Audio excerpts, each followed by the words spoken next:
Casey Brandt was dismissed, mocked, and buried under grease work the moment she stepped onto the tarmac of Bighorn Army Airfield.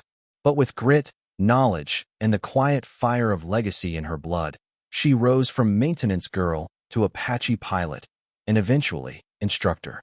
Her journey wasn't about breaking barriers with noise, but by flying better, fighting harder, and lifting others as she climbed. Welcome to my channel. You ever stand in a place where every eye tells you you don't belong? I have. August sun was melting the Nevada tarmac beneath my boots when I first stepped onto the grounds of Bighorn Army Airfield, a name that sounds like honor but felt more like a dare. The dry heat clung to my skin like suspicion. Every glance tossed my way was a question mark, or worse, an answer. The voice that echoed across the training field still rings in my head sometimes. Nobody lets her touch that machine. Like I was a kid reaching for the family heirloom. That machine was the AH-64 Apache, $30 million of flying thunder, steel teeth, and American power. And they made it pretty damn clear. I wasn't worthy. But I didn't flinch. I just stared straight into the belly of that chopper like it was calling me home. My name's Casey Brandt, 28 years old, and from the day I was old enough to walk, I've been chasing a ghost. My old man, Captain Martin Brandt, flew in Desert Storm. He never made it back. My entire childhood was stitched together with static from old radio clips, oil-stained uniforms, and stories Mom whispered when the wind was just right. We grew up in Helena, Montana, on a plot of land that could barely hold a house and a memory. I used to climb up to the roof at night and imagine the rumble of helicopters across the plains. While other kids wanted to be astronauts or movie stars, I wanted rotor blades, desert air, and the right to sit behind that cyclic stick. When I finally made it into flight school, I was the only woman in my class, and I learned fast that it wasn't just about flying. It was about surviving the weight of expectations, the sneers, the nicknames. Combat Barbie. Top Gun Tammy. The worst one came from some guy named Denton, the girl who wants to play soldier. I didn't waste breath answering. Just trained harder, studied longer, stayed in the simulators long after everyone else had gone to drink cheap beer. I remember one night, late, the simulator still smelling like hot plastic and stress. Someone had stuffed clay into the control stick. Just childish enough to be cruel. I cleaned it out. Quietly. Nobody saw, but I did it anyway. Because that's what my dad used to say, what you do when no one's watching is who you really are. I passed every test they threw at me. Even nailed the emergency sim, the only one to manage a full shutdown and recovery with no casualties in the scenario. My instructor didn't even nod. Just lucky, he mumbled, like my competence offended him. But the moment that changed me came alone under a sky full of stars that felt 1,000 miles away. I walked into a tattoo parlor just off base, the kind of place with flickering neon and too much silence. What do you want? The guy asked, needle in hand. An eagle, I said, breaking through a thunderstorm. Why? Because eagles don't ask for permission to fly. They just fly. He didn't ask again. The needle burned less than the looks I got every day. That tattoo, inked into my left arm just below the elbow, wasn't art. It was armor. Graduation day? Nobody threw me a party. No champagne. No speeches. My mom showed up, proud as ever, but the others in my class? They barely glanced my way. I walked out of that hangar with my flight cap tucked under my arm, sunglasses on, and my heart quiet. Not happy. Just solid. That night, I packed my duffel. Smoothed out my dress uniform with hands that had learned steadiness from failure. Then I placed my palm over that eagle on my arm and whispered, "We're not done." Next stop? Bighorn Army Airfield. Home of the Apache. A place where dreams either lifted off or got grounded forever. I didn't know it then, but the real fight wasn't about flight hours or checklists. It was about walking into a world that didn't want me and showing them why I wasn't going anywhere. The first time I stepped onto Bighorn's flight line, I thought the sun had a personal grudge against me. Nevada heat doesn't just sit on your skin, it presses, like judgment. And judgment was everywhere. They didn't say anything at first. Didn't need to. I wasn't on the flight roster. My name wasn't on the simulator list. All they gave me was a wrench and a clipboard, then pointed me toward maintenance like I'd somehow wandered into the wrong life. This is where you'll be most useful, Lieutenant Harmon had said. Big guy, always chewed gum like it owed him money. You might be good on paper, Brandt, but Apaches weren't built for princesses. Leave the flying to real soldiers. That one stung. Not because I believed it, but because I knew too many others did. So, I went to the hangar. For 2 weeks, I scrubbed grime off gearboxes and logged maintenance hours while the others soared overhead, slicing through sky like gods. My uniform was constantly stained. My hands reeked of grease and hydraulic fluid. And every lunch break was a solo act while the guys clustered up to tell jokes loud enough for me to hear. Careful, Casey might chip a nail on the cyclic. Yeah, or ask for extra legroom in the cockpit. I didn't bite.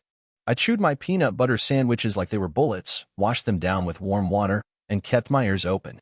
Every insult added fuel. Every silence added steel. At night, when the base quieted down and shadows stretched long across the hangar floor, I climbed into empty cockpits. I didn't ask, didn't wait. I'd sit in the pilot's seat, flicking every switch, memorizing every gauge, whispering procedures to myself like prayer. That's when I heard his voice in my head, my dad's gravel-soft tone from the recordings Mom used to keep. Don't ever beg to belong, kid. Show up. Stay sharp. And if they try to shut you out, get better. One afternoon, chaos hit. A medevac simulation was underway, critical response scenario with mock casualties, hostile fire, full pressure. They needed 4 pilots for a drill that could earn commendations if executed cleanly. I raised my hand. Lieutenant Harmon snorted. You're not qualified, Brandt. Go polish some windshields. They moved fast, pilots running to their assigned birds. I was standing near an Apache when I heard the engine sputter. Then a full power down. Ground crew yelled about a system failure. They needed that chopper airborne. But it was dead. I didn't wait. I dove under the fuselage like I'd been doing it my whole life, hands moving on instinct, checking couplings, tracing lines, hunting the failure like it owed me money. 10 seconds. 15. Loose fuel injector. Tucked behind a shroud nobody ever checks twice. I reattached it, sealed the line, and called out, reset the emergency start protocol. It'll fire. Harmon turned, blinking like I'd grown a second head. What did you do? Fixed what you missed. Sure enough, the engine roared to life. The other pilots stared. Harmon's jaw clenched. Lucky guess, he muttered, venom low in his throat. That night, I sat on my bunk, tracing the outline of my eagle tattoo under the dim barracks light. It still looked like it was breaking through clouds. But in my head, it was already flying above them. This wasn't over. Not by a long shot. The next morning started like any other. Sun blazing. Dust in the wind. Same cold coffee. Same silence. But something was off. The base was buzzing. Inspection team inbound. Word spread fast. Big brass. Real rake. The kind that could make or break a career. They said Colonel Everett Riggs was coming. The name landed heavy. Rumor had it, Riggs had clocked more combat hours in the Apache than anyone still breathing. Flew 3 tours in Iraq, 1 in Syria, and walked away with more metal on his chest than a hardware store.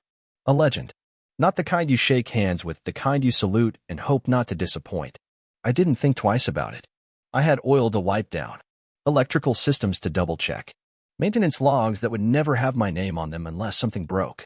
So there I was, crouched beside 47 Bravo, my favorite Apache on the line, cleaning hydraulic fluid off the strut housing, sweat soaking through my fatigues, when a shadow fell over me.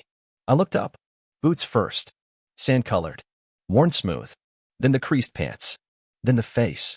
Colonel Everett Riggs. Close-cut silver hair. Mirrored sunglasses. He looked like a man who didn't flinch when doors blew open or birds dropped from the sky. He didn't speak right away. Just studied me like I was a riddle someone dared him to solve. You working on 47 Bravo?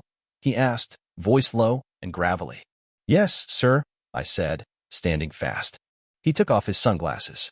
Sharp blue eyes. And then he spotted the tattoo. His gaze locked on it like it had spoken. That eagle, he said, quiet now. Breaking through thunderclouds. Where'd you get it? Off-base shop. Couple years back. It's based on my father's unit insignia. His jaw tensed. Your father's name? Captain Martin Brandt. Kia, 91. Desert Storm. He didn't move for a long time. Just stared at me. Not the way others did, sizing me up or down. No, this was different. I flew with your father, he said finally. Kuwait City. He covered our tail when we were pinned in a canyon by RPG fire. Saved my entire squad. I watched his chopper go down on the return. The world went quiet. Even the wind held its breath. I was 10 when they told us, I said. We never got much. No body. No medals. Just a flag and a folded letter. Colonel Riggs reached into his pocket, pulled out a small set of keys. He held them out. For this aircraft, he said. I stared at them like they were glowing. She's yours, he continued. And if anyone has a problem with that, they'll answer to me. I took the keys with a hand that wouldn't stop trembling. The metal felt warm, like it had been waiting for this moment. Everyone stopped moving. No one said a word. I climbed into the cockpit, my cockpit now, and powered up 47 Bravo like I'd done 100 times alone. But this time, the blades spun for real. This time, the sky was mine. I flew. 30 minutes of pure silence and motion, my hands working the controls like they were part of my body. No fear. No hesitation. Just flight. When I landed, they were waiting. Pilots. Mechanics. Even Harmon. And Colonel Riggs, arms folded, smiling like a man who just found something worth believing in again. You've got your father's eyes, he said. And I knew then, this wasn't just my dream. It was his legacy. And I was finally in the fight. From that day forward, everything changed. Not all at once, not in some fairy tale flash of applause and respect, but the tide turned. Quietly. Irrefutably. The woman they ignored, mocked, and buried under maintenance logs was now flying the very machine they kept her from. And it wasn't just any flight. It was textbook perfection. I didn't do anything flashy, I didn't have to. I just did what I'd trained for while everyone else was too busy dismissing me. 3 days after the flight, Lieutenant Harmon disappeared. Transferred, they said. Some remote desk assignment in Minnesota or Missouri. I didn't ask. Didn't need to. That kind of man never stays where courage is contagious. On the 4th morning of my official status as an Apache trainee, I found a note on my bunk. No name, just tight handwriting. Private Brandt. I was wrong about everything. Your father would be proud of the soldier you've become. Thank you for not giving up on us. S. Harmon. I didn't know what to feel, relief, anger, closure. So, I folded it, tucked it into my footlocker, and left it beside a photo of my dad in his flight suit. Some words aren't meant to be forgiven, but they still matter. Over the next few weeks, the air shifted. Mechanics started treating me like one of their own. Rodriguez, who used to call me fragile goods, asked me to double-check his pre-flight checklist. Even Chin, loudmouth Chin, started sitting beside me in briefings, listening when I spoke. And the biggest twist? Turns out, all those hours they banished me to maintenance gave me a leg up. I knew that helicopter inside and out. I could hear when a pump was 2 decibels off, or smell a bad seal before it blew. Most pilots learn systems from books. I learned them by feel, by touch, by sweat under the hood. You know these birds better than anyone, said Chief Warrant Officer Dawson one day after I diagnosed a pressure issue they'd been chasing for 2 weeks. Hell, I ought to be learning from you. I nodded, said nothing. But inside, I was laughing like a kid who just proved the whole world wrong. Then came the day Colonel Riggs called me in. You're going to help run orientation, he said simply. For new pilots? I asked. He nodded. You've earned it. The irony hit hard. I'd spent months being denied a seat at the table, and now I was helping to set it. First day of orientation, I walked into the classroom, walls lined with photos of past legends, instructors who flew missions in every corner of the globe. I stood in front of 24 fresh faces, every one of them watching me like they couldn't decide if I was the instructor or a mistake in the scheduling system. One hand went up. A young guy, looked barely 20. Ma'am, is it true you only got this post because your dad flew with Colonel Riggs? The silence in that room could have drowned thunder. I didn't answer. Not at first. Just walked to the board and scribbled down the full emergency auto-rotation sequence for a twin-engine failure, one of the most difficult procedures in Apache flight. Then I turned to him. Your last name might open a door, but it won't keep you alive at 3,000 feet when everything goes to hell. The kid blinked. Swallowed. My father's legacy got me here, I said. But I'm staying because I earned every damn second of flight time. Nobody had anything to say after that. And from the back of the room, one of the other new recruits whispered, just loud enough, respect. For the first time since I got to Bighorn, I believed I belonged there. Not as someone's daughter, but as someone who refused to be grounded. They say the sky doesn't care who you are, man, woman, hero, mistake. It just gives you what you've earned. That's how it felt every time I lifted off in 47 Bravo. She wasn't just a machine to me. She was an extension of everything I'd fought for, every insult endured, every hour spent memorizing panels under fluorescent lights while the others slept. We flew through heat waves and crosswinds, across live-fire ranges and night vision drills.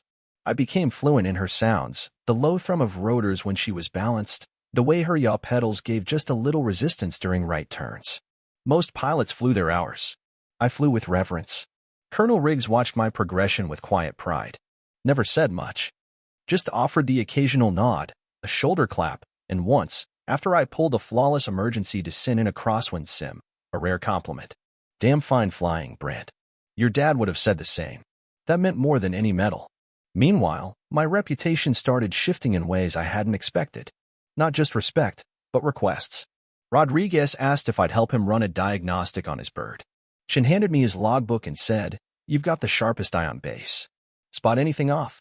Even some of the instructors started pointing to my technique during briefings. Watch how Brandt handles throttle modulation. Textbook. Funny thing is, I didn't crave the spotlight. I never wanted to be a poster pilot. I just wanted to fly. But what I learned is that when you walk through fire and don't flinch, people notice, even if they pretend not to. Then came something I hadn't expected. The new trainees, especially the women, started seeking me out. It began with quiet nods in the hallway, then short chats after drills. One afternoon, Second Lieutenant Jordan, fresh from Fort Benning, approached me as I was running a systems check on 47 Bravo. "Ma'am," she said, hesitant, "can I ask something?" "Shoot. How did you get them to see you?" "To stop treating you like a joke." I smiled. "You don't make people see you. You let your work blind them." That landed. She nodded like she'd just been handed a map. It hit me then. This wasn't just about me anymore. Every time I stepped into that cockpit, I was carrying more than just my own story. I was carrying theirs too. But I never forgot why I was there in the first place. I kept my father's photo in my locker, him standing next to his Apache in desert camo, half smiling like he knew something the rest of us didn't. And beside it, I pinned a quote from an old flight manual he scribbled in once: "Pilots don't rise. They climb." Every climb mattered now. Not just for me, but for every girl who'd ever been told she didn't belong. The next 6 months flew by, one rotor cycle at a time. I logged more flight hours than anyone else in my class, ran backup diagnostics when nobody asked me to, and still found time to help green recruits get their bearings. But the weight of it all started creeping in too. The long nights. The pressure to be perfect, not just good, not just qualified perfect. Because one slip, one error, and they'd say it was all a fluke. That I didn't really belong. One night, I stayed behind after a training sortie. Just me and 47 Bravo on a moonlit flight line. I sat in the cockpit long after shutdown, helmet resting on my knee, looking out at the tarmac. That's when Colonel Riggs showed up. He didn't say anything at first. Just leaned against the fuselage, arms crossed. "You ever take a breath, Brandt?" he asked finally. I chuckled. Trying to beat gravity while carrying everyone's expectations doesn't leave much time for breathing. He looked at me for a long moment. "You know your dad used to do the same thing? Stay after hours. Not to train. He didn't need it. Just to sit. Said it was the only place where the noise stopped." I swallowed hard. I wonder what he'd think if he saw me now. Riggs smiled faintly. He'd say the same thing I'm about to. "You're flying better than he ever did. Don't let that go to your head, though. You've still got plenty to learn." I laughed. "Yes, sir." But his face grew serious. "There's talk about sending you to instructor school." I blinked. "Me? You've earned the flight time. You've earned the..." When Colonel Shepard placed those keys into my hand, it didn't feel like a simple gesture. It felt like someone had opened a vault I'd been pounding on for years. My fingers closed around the cold metal, and for the first time since stepping onto the tarmac at Fort Sutherland, I didn't feel like a ghost. He didn't say much, just gave a nod and a "let's see what you've got, Pilot Rios." But his eyes said it all. Recognition. Respect. Maybe even something like hope. I climbed into the Falcon 62 Bravo like I'd done 1,000 times in my dreams. Only this time, the cockpit wasn't a simulator. The seat smelled of grease and desert sun, and the control panel buzzed with life. I went through the pre-flight checklist by heart. When the engines kicked in, they didn't just roar, they sang. I swear I could feel my father's spirit in that sound. I wasn't just flying a helicopter. I was flying years of pain, grit, and stubborn faith. I performed a tight figure eight, nailed the hover drill, and touched down smoother than a feather landing on a pond. By the time I pulled off my helmet, the same crowd that once saw through me stood in stunned silence. They weren't laughing now. Later that night, I found an envelope on my bunk. No name, no insignia, just a neatly folded piece of paper. I was wrong. Your father would be proud. So am I, Shepard. I didn't cry, but I held that letter like it was oxygen. That moment didn't erase the hard months, but it gave them meaning. It told me the fight had been worth it. And deep down, I knew this was just the beginning. I don't remember the exact day it changed, but I remember how it felt. Respect, when it comes slowly, doesn't arrive with trumpets. It sneaks up, one gesture at a time, one less insult, one more seat saved at the lunch table. It started with Rodriguez, same guy who once joked about nail polish in the cockpit. He handed me a maintenance log one afternoon, cleared his throat like it hurt to say it. Mind looking this over? Think I'm missing something on the torque check. Then it was Nguyen, asking if I'd walk him through an auto-rotation maneuver. Then Chief Hernandez asking for my input during a systems briefing. Before long, I wasn't the girl in maintenance anymore. I was the pilot with the smoothest hands on a collective stick and the sharpest ear in a bird's belly. It wasn't all easy. Some still kept their distance. But I wasn't alone anymore. Colonel Shepard pulled me aside after a training op and said, "You know the brass back east is watching. We've got eyes on this program. You're making noise, Rios." "I'm just flying, sir." He grinned. "Exactly. That week, they made it official. I was named assistant instructor for the incoming class. That felt surreal. Teaching the very course I once wasn't allowed to take. The same room, same simulators, same skeptical stares, except now, I was on the other side. First day of class, one kid raised his hand and asked, "Ma'am, is it true you only got in because your dad was a war hero?" I didn't flinch, just pointed to the chalkboard. "Anyone here know the emergency descent procedure for a dual-engine failure?" Blank stares. I turned around. "Good. Then let's start there. Because who your father is won't save you when you're falling at 4,000 feet. That shut it down. Later, I saw him taking notes. Eyes focused. That was enough. Somewhere along the line, I realized this wasn't just about flying anymore. It was about building something. Not for me, but for everyone who came next. The girls still sitting in high school classrooms, thinking dreams were something you had to shrink to survive. I didn't want them to shrink. I wanted them to soar. You ever notice how legacy creeps in through the back door? One morning, I walked into the hangar and found a girl, couldn't have been older than 20, sitting in the open bay of an Apache with a notebook in her lap. She wasn't scheduled. She wasn't assigned to that bird. She was just there, studying the cockpit like it was scripture. "You lost?" I asked, stepping up beside her. She jolted, nearly dropped her pen. "No, ma'am. I heard you used to study them after hours. I figured maybe if it worked for you." I smiled. "You've got a name?" "Private Lynn, ma'am." "Well, Private Lynn," I said, climbing up into the gunner's seat behind her. "You're already doing something half of him never did, learning before you're told." That afternoon, I left her with a set of diagrams and a copy of my handwritten checklist, the same one I used when nobody believed I'd need it. By the end of that week, 2 more women showed up early for simulator hours. Word spreads fast when belief replaces doubt. Colonel Shepard pulled me aside during the final review for that month's training cycle. He didn't smile often, but when he did, it stuck. "You've done more to shift this culture than a dozen memos ever could," he said. "I didn't shift anything," I replied. "I just didn't move when they tried to push me." He nodded, serious now. "That's what makes it shift." We hung a new photo on the wall that month. Not of me, of my father, standing next to his Apache, smiling like he had a secret. Underneath it, a plaque read, "Captain Mateo Rios." He taught his daughter that eagles don't ask permission to soar. Some mornings, I'd catch new recruits pausing at that wall, reading, thinking, asking questions. And it hit me. This story, my fight, it wasn't staying mine. It was becoming theirs. Carried in whispers and shared in study groups, in simulator booths, and on the tarmac beneath a rising sun. Legacy doesn't live in medals. It lives in the people you lift when you refuse to fall. 3 years later, I stood on the same tarmac where my story began. Same stretch of scorched concrete. Same scent of grease and aviation fuel in the air. But everything else had changed. The hangars looked the same, sure, but now they echoed with voices that once would have been silenced. New names on the rosters. New faces in the cockpits. And above all, a new tone in the air, one of earned respect. I'd turned down promotion offers, leadership roles, even a few media inquiries. Not because I didn't want them, because they weren't why I started. I stayed where I was, flying, instructing, fixing birds in my off hours. I liked getting my hands dirty. Made me feel grounded. Kept me close to where it all began. Colonel Shepard was retiring soon. He called me into his office on a Friday morning, handed me a coin, one of those custom unit challenge coins, heavy and etched with the Apache silhouette. "You've done something here, Rios." not just flown birds. You rewrote the damn script. I took the coin, turned it over in my hand. All I ever wanted was a fair shot. And you gave others the same, he said.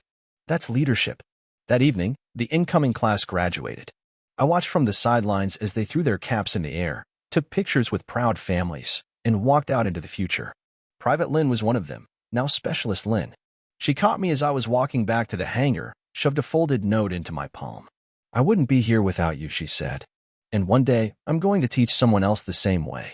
I waited until I was alone before reading the note. Ma'am, you didn't just teach me how to fly. You taught me how not to quit. Thank you for proving we can belong here. Lynn, I traced the wings of my eagle tattoo that night. The ink had faded some sun, wind, time, but the meaning never did. For years, that eagle had been fighting to break through storm clouds. Now, it soared,